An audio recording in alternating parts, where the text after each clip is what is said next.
나는 어머니가 아버지가 일찍 돌아가셔가지고 어머니가 정말 근근덕신 열심히 키워주신 그렇게 정말 열과 정성을 다해서 어릴 때부터 참 존댓말을 써주면서 저를 참 인격적으로 엄청나게 잘 키우셨습니다. 그래서 어머니가 가장 좋았고 어머니가 저를 위해서 헌신적으로 일해 주신 것에 대해서 모든 면에서 너무나 어머니를 사랑하고 어머니에 감사하고 이런 사람이었어요. 근데 그 어머니가 그렇게 중병을 앓으시다가 결국은 돌아가셨습니다.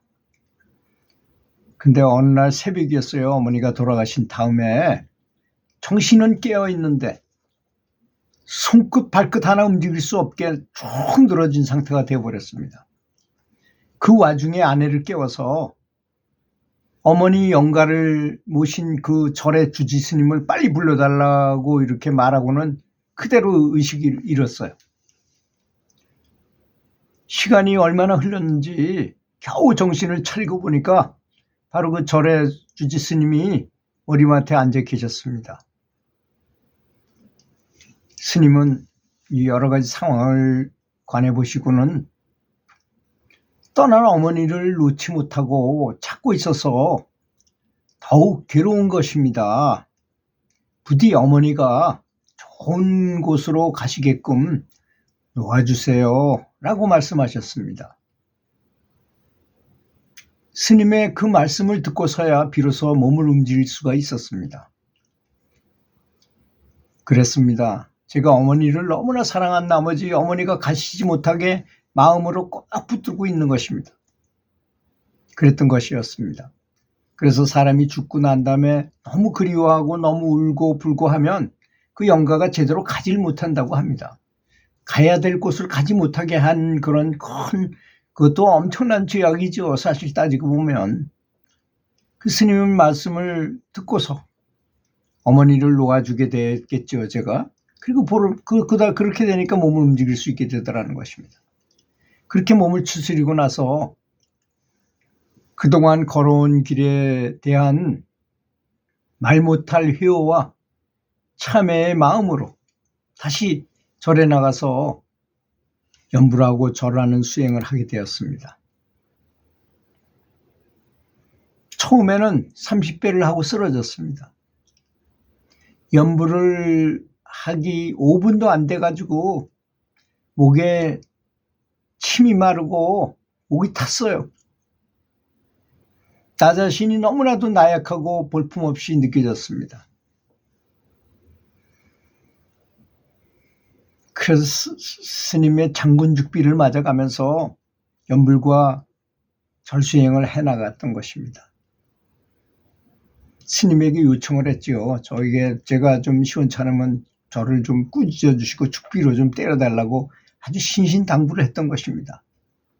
그렇게 어머니를 붙잡고 있었다는 그런 죄책감과 어머니를 잘 보내드려야 돼, 천도하시게끔 해야 된다는 그런 사명감을 갖게 됐던 것입니다. 그래서 내가 열심히 하지 않는다면 어떻게 어머니가 열심히 극락에 가시겠는가 이런 생각을 하게 된 것입니다.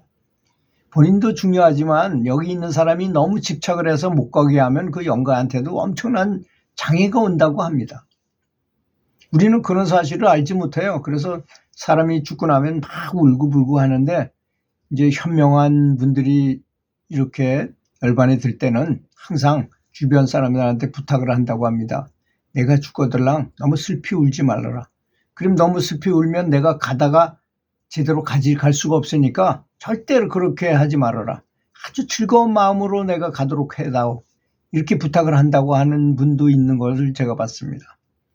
제가 본 장례식 중에 가장 감동적인 장례식이 바로 그런 거였잖아요. 제가 한번 유튜브에다가 말씀을 드렸는데요. 어느 지인의 장례식에 참가해서 그 장의차를 타고서 이제 장지로 가고 있는데 갑자기 아주 경쾌한 음악이 들리더라는 거 아닙니까? 그래서 저 기사가 저 잘못된 놈인가 어떻게 장송곡을 틀어야지 저런 걸 틀었나 했는데 갑자기 앞에 있는 화면에서 이 왜 관광버스 앞에 왜 화면이 있잖아요. 거기에 돌아가신 분의 얼굴이 나타나는 거예요. 여러분 이렇게 비가 질척질척 오는 날인데도 불구하고 제 장례식에 참가해 주셔서 정말 감사드립니다. 참 바쁜 일도 많으실 텐데도 저를 위해서 이렇게 와주신 것에 대해서 진심으로 감사드립니다.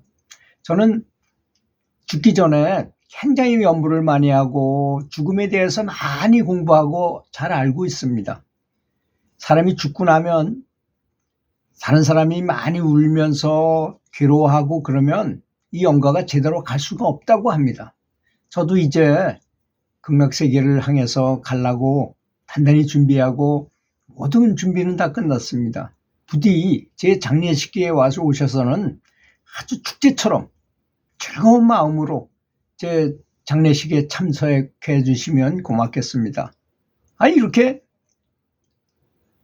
망자가 나타나서 화면으로 그렇게 말을 하는데 사람들이 어떻게 거기서 울고 불고 할 수 있겠습니까? 그렇지 않습니까?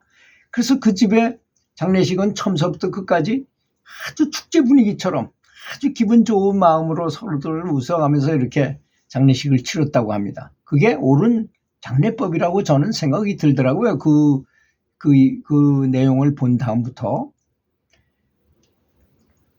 그래서 이제 이분이 장군 죽비를 맞아가면서 연불과 절수행을 해나가고 또 불교 대학에도 등록을 했어요. 불교가 좀 부족한 거 이론적으로도 좀 알아야 되겠구나 하는 생각이 들었던 것이죠. 그래서 경전 공부와 더불어 가지고 나미아불탑을 아미타경, 사경이나 절수행에 빠지지 않고 참가했던 것이었습니다.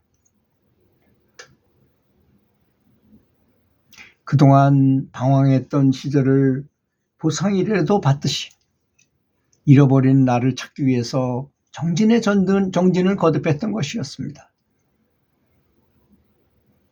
사람이 이렇게 생활을 하게 되면 어떻게 될까요? 건강도 좋아집니다. 당연히. 변화된 가장의 모습이 가족들도 보기가 좋죠. 그렇지 않습니까? 항상 기도하는 마음으로 살고 절하고 기도하고 다른 사람들한테 자비심을 이렇게 퍼뜨리는 사람이 됐으니 가족들도 웃음을 다시 되찾게 되더라는 것입니다.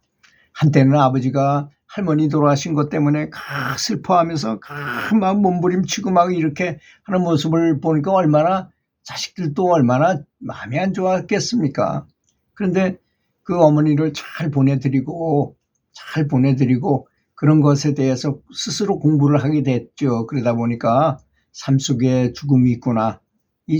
죽은 사람은 이렇게 보내드려야 되는 것이고 내가 살아있을 때도 잘해야 되는구나 하는 걸 깨달았으니까 이제는 50이 넘어버린 나이에 지난날 가난과 참 어리석음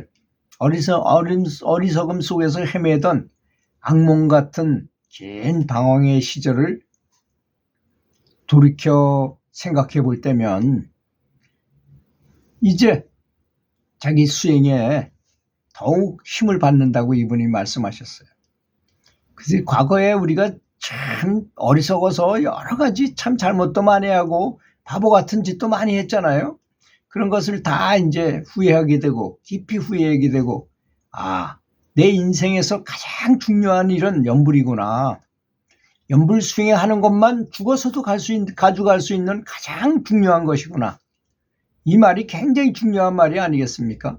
사람이 살아서도 쓸 수 있는 거지만 죽은 다음에는 더욱더 필요한 것이 연불해가지고 내가 모은 그 빚입니다. 빚.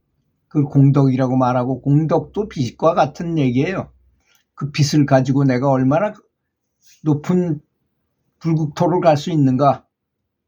그렇잖아요. 극락을 간다 하더라도 극락이 구학년으로 나눠져 있어요. 어떤 사람은 다이렉트로 바로 중간쯤에 들어갈 수도 있고 어떤 분은 제일 높은 상품 상생으로 바로 갈 수도 있어요. 어떤 분은 아주 겨우 극락학교 맨 꼭지로 들어가서 하품하생에 들어가기도 해요. 이게 9층이나 있다는 것입니다. 그래서 빚을 많이 묻는 것은 너무나 중요하다는 것입니다. 극락을 간다고 다 좋은 것이 아니고 되도록이면 높은 극락보다 더 높은 불국토도 많이 있으니까 더 높이 가면 보살의 경지를 간다거나 그렇지 않습니까? 그러다가 이제 나중에 우리의 목표는 성불이니까 극락에만 들어가면 하품화생이라도 들어가기만 하면 얼마나 세월이 지나면 다 극락으로 갈 수 있다고 부처님께서 가르쳐 주신 거 아니겠습니까? 그 연불이 참 너무너무 소중한 것이요. 우리 일생일대에 가장 중요한 것 바로 연불이라는 것입니다. 이 점을 아주 명확하게 아셔야지만 연불에서 일상생활에서 가장 중요한 일로 연불로 생각하게 될 것이라고 믿습니다. 들어주셔서 감사합니다.